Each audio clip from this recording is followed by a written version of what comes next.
Buen día tengan todos ustedes, queridos amigos y amigas. Pues aquí transmitiendo ahora desde Chimalhuacán, Estado de México. Bienvenidos a este canal de YouTube Nelter de la Cruz. Gente bonita que nos sigue. Saludos por ahí, saludos a todos los seguidores. Por ahí no se les olvide darnos su like. Suscríbanse a la campanita en este canal de YouTube Nelter de la Cruz. Gracias. Pues vámonos. Las preguntas van a estar. Está difícil con eso de Monreal, que se unió con Dante Delgado de Movimiento Ciudadano, está haciendo mancuerna. Por ahí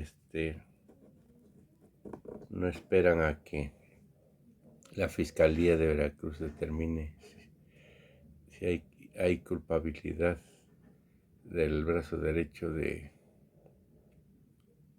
Monreal, y que por cierto es de Movimiento Ciudadano. Por ahí Noroña también defiende a capa y espada. Es que se sienten omnipotente. El Poder Legislativo, el Senado, piensan que ellos son los que mandan y pueden hacer y deshacer. Se sienten intocables si le tocan a uno de sus miembros, porque no ha pasado nada con los de Osorio Chong, el ex jefe de gobierno, Mancera. ¿Por qué todos esos no lo han tocado? Pues por lo mismo, porque hay complicidad entre todos ellos, principalmente con Monreal. Increíble. Vámonos. Hay un compañero que quedó, no vino. Buenos días, señor presidente. Buenos días, procurador. Quiero preguntarle, señor presidente, Eduardo Esquivel Ancona, SDP Noticias. Quisiera preguntarle, señor presidente, sobre Deer Park. Al adquirir Pemex la totalidad de Deer Park, también se adquirió la totalidad de las deudas que tiene Deer Park, 980 millones de dólares, que aquí en la mañanera se dijo. Yo quisiera saber si va a haber una reestructura, cómo se va a tratar esa deuda, porque pues antes esa deuda era de 490 millones de dólares, pues la parte que le correspondía de la mitad a Pemex, pero la trataba Shell directamente. Entonces, ¿cómo la va a tratar Pemex? ¿Se va a hacer una reestructura? Yo me imagino que esa deuda está bien fondeada, porque las tasas de interés en Estados Unidos son ahorita muy, muy bajas, los créditos, y los tiempos han de estar acorde con las necesidades. Según hemos investigado en SDP, pues sí fue una verdadera ganga cómo se compró esta refinería, porque es muy productiva, es muy buen negocio para México.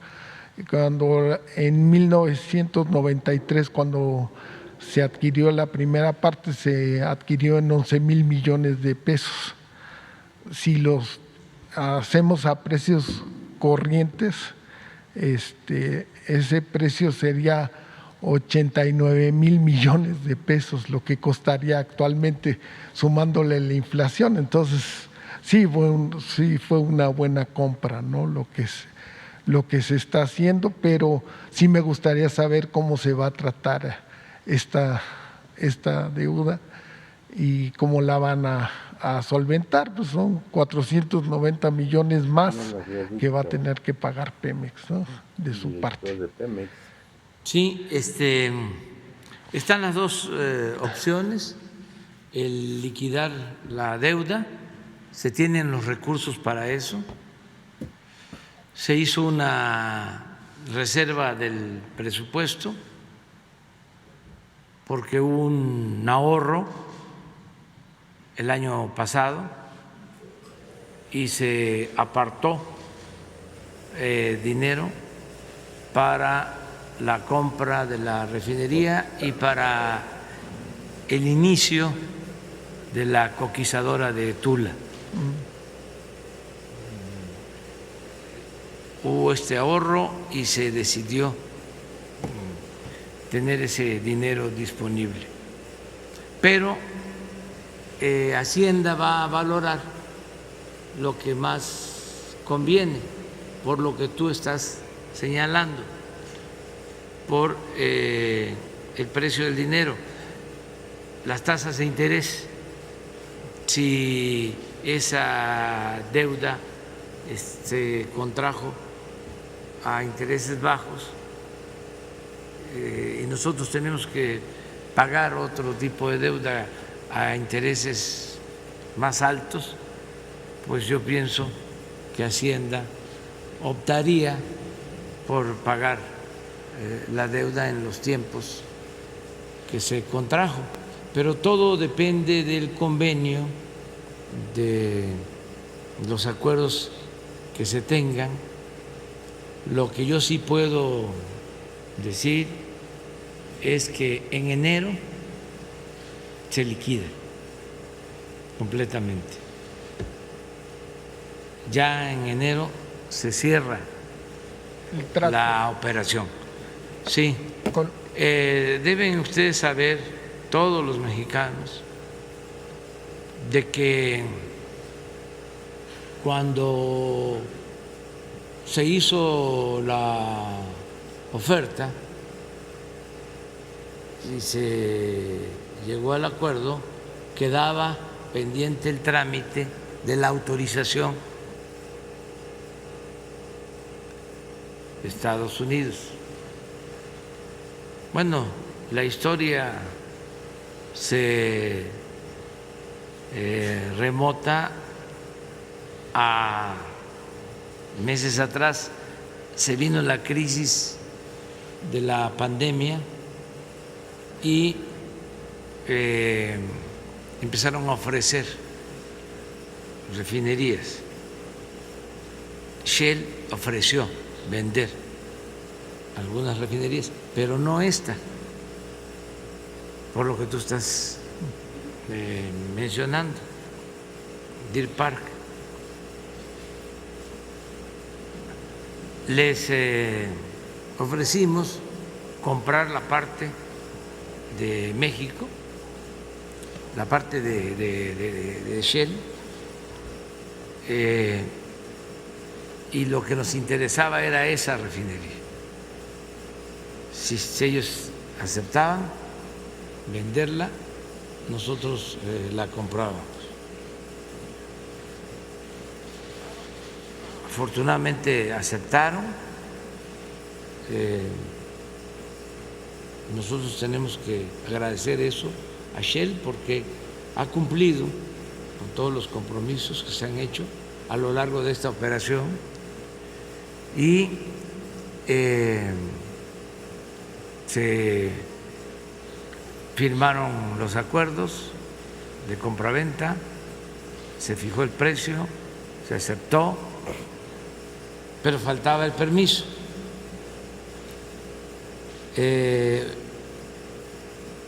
Nos llevó un poco de tiempo el permiso, porque queríamos liquidar la refinería en diciembre.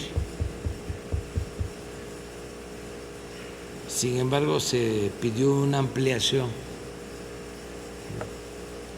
del trámite que habíamos hecho conjuntamente el Gobierno de México, Pemex y Shell, para que el Gobierno de Estados Unidos otorgara el permiso.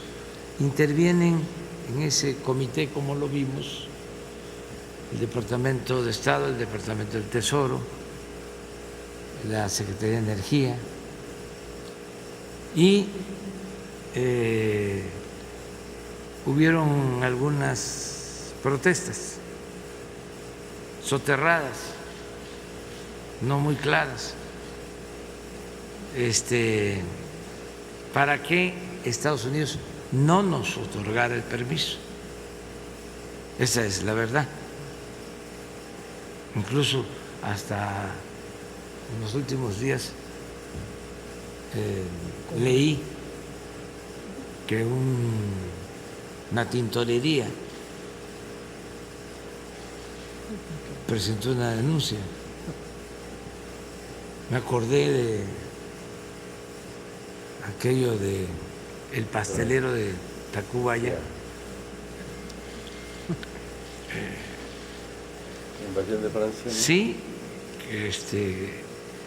que no le pagaron unos pasteles y eso lo utilizaron de pretexto los franceses, si no me equivoco, 1838, para invadirnos. Por eso se llamó la guerra de los pasteles. Entonces, una tintorería. Pero desde luego habían intereses de allá y de aquí. Es cosa nada más de ver la prensa, ¿no?, de México, de cómo se frotaban las manos para que no nos dieran la autorización. Hay muy buena relación y hay confianza entre los gobiernos de Estados Unidos y México. Y por eso se emitió el fallo, la autorización. Pero a destiempo, no fue en los términos originales, sino se tuvo que ampliar el plazo. Pidieron más información, porque todavía no sabemos qué alegaban, pero con mucha transparencia entregamos todo, de dónde iba a salir el dinero, el origen del dinero, por qué decidimos comprar la refinería, en fin, toda la historia. Y por eso no nos alcanzó el tiempo, porque queríamos ya pagarla este año.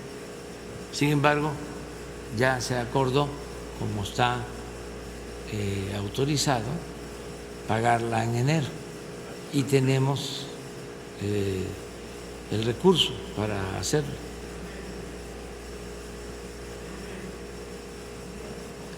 En enero. Ya, en enero. No puedo decir más porque no vaya a salir ahora sí un panadero. Pastelero.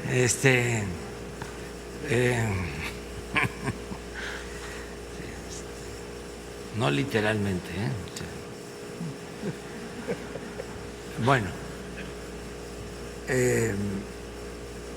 pero ya se concretó esta operación, ya lo único que hace falta es pagarla y tenemos el dinero. Y con lo que nos sobró, se echó a andar ya la coquizadora de Tula, que quedó inconclusa. Esa es una planta muy importante porque va a producir más combustible, gasolinas, Dios mío, perdón. con combustóleo. Se le da un precio adicional al combustóleo, convirtiéndolo en gasolina con esta planta, y además se evita la contaminación, que significa el combustorio. O sea, el combustorio se tiene que vender más barato y es más contaminante. Entonces, esa planta se inició hace 8 o 10 años, pero cuando llegamos estaba parada porque estuvo envuelta en los problemas de corrupción de Odebrecht. Entonces, se llegaron a invertir 2.000 millones de dólares y estaba ahí la planta. Algunos, ya lo he dicho aquí y lo repito, seguramente recuerdan que cuando trasladaron esos equipos de Tuxpan a Tula, quitaban hasta los puentes, porque eran equipos muy grandes, llevó mucho tiempo el traslado de todos esos equipos, quedaron los equipos y ya nada más teníamos 2 caminos. Es un poco como el tren de Toluca, lo dejábamos a medias o lo terminábamos y optamos por terminarlo.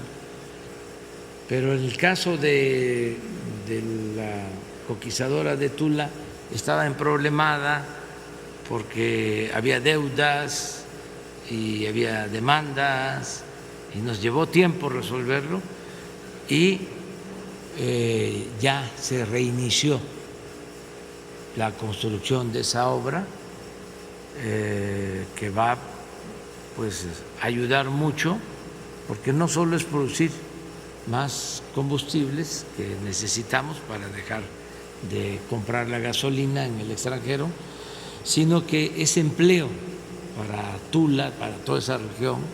Estamos hablando de una inversión de más de 2.000 millones de dólares también, esa inversión, para concluirla a finales del 23. Entonces, la suma es la modernización de las 6 refinerías, que llevamos invertidos como 30.000 millones de pesos, modernizándolas, porque las habían dejado en el abandono. Esta refinería de Deer Park, que tiene capacidad para procesar más de 300.000 barriles. La nueva refinería de Dos Bocas, que va a procesar 340.000 barriles. Y la coquizadora nos va a permitir poder procesar de 1.800.000 a 1.900.000 barriles diarios. Consideramos que con eso podemos abastecer el mercado interno. Ese es el cambio que se está llevando a cabo con el apoyo de los trabajadores, de los técnicos, de los que están ahí día y noche trabajando, haciendo ellos, como no se hacía, las reparaciones.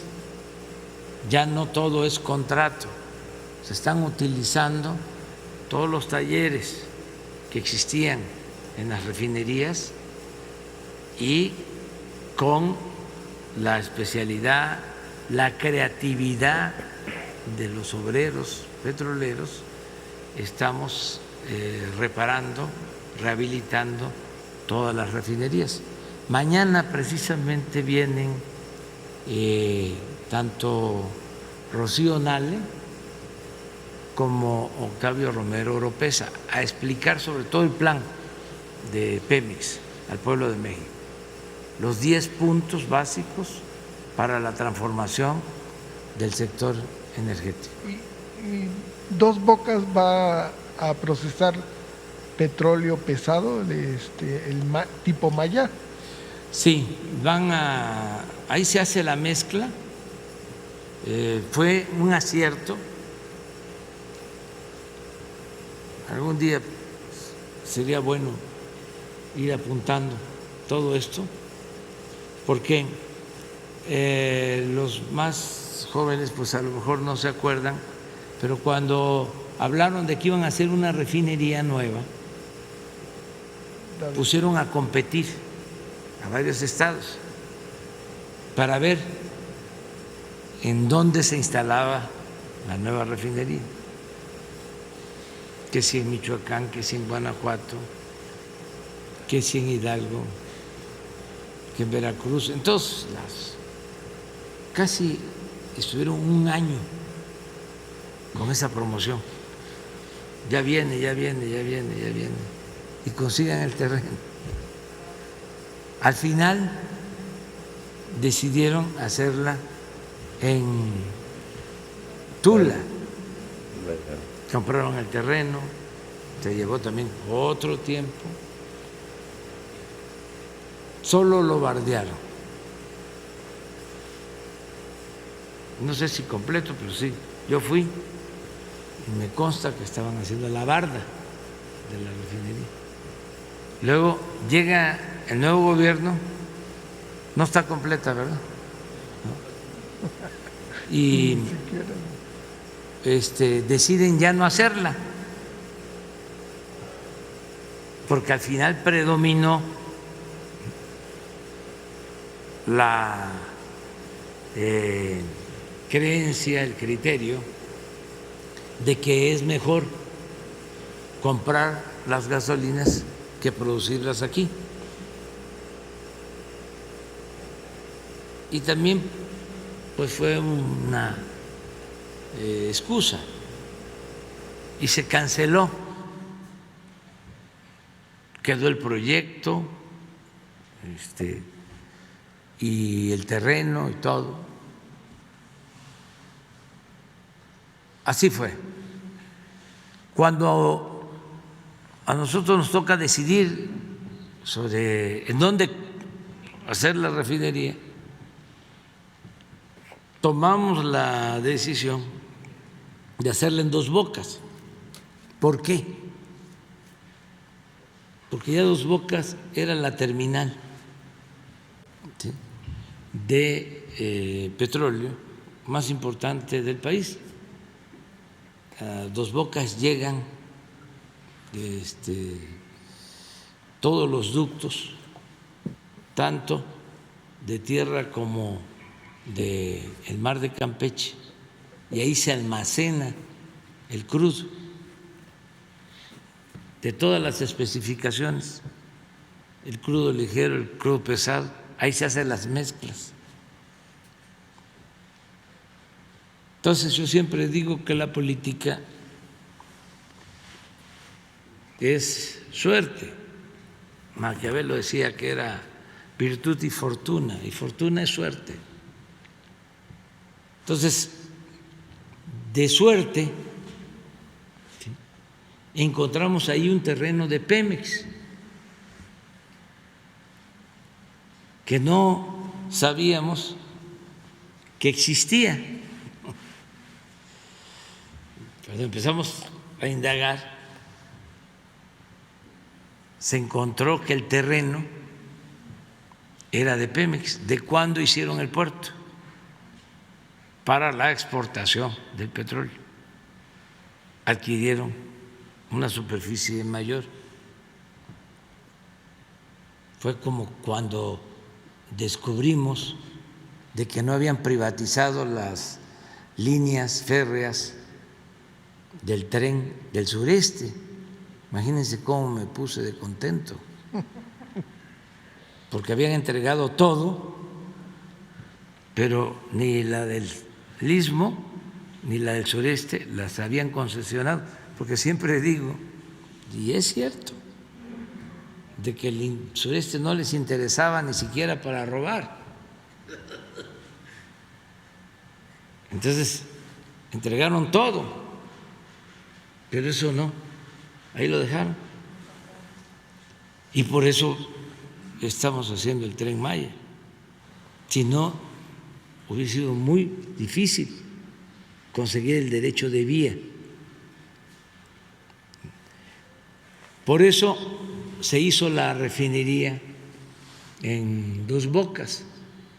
Entonces, va a tener, por tu pregunta, la mezcla de crudo que requiere. Pemex ahora su inversión la va a orientar a extraer el petróleo que requieren nuestras refinerías.